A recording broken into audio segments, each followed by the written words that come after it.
most frustrating things about being multilingual is when a word that you use frequently in one language doesn't have a direct equivalent in another. And I saw another content creator talk about this in Spanish, and she said, instead of just being frustrated, why don't we just come up with equivalents and start using them? And if you want to see the ones that she came up with for Spanish, I'll tag her in the caption. But here are the equivalents that I propose for French words that don't have an exact English translation. Starting with one that I use a lot in French is rebonjour, which is a way to say hello to someone again that you've already seen earlier in the day. So instead of saying bonjour again, you say rebonjour.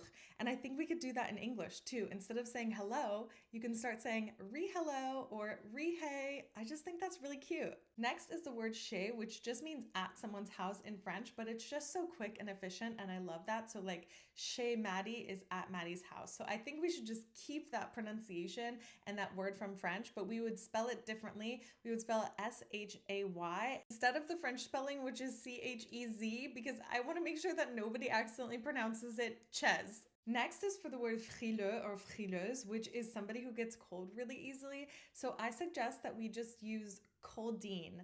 And it could be a verb or an adjective. You can say she's very coldine, she's a coldine. I just kind of feel like it makes sense. And last is the word dépaysé or dépaysement, which is often incorrectly translated as homesick. And it's similar in that it is the feeling of disorientation when you're in an unfamiliar place in another country. However, this word isn't inherently negative, which I think homesick is.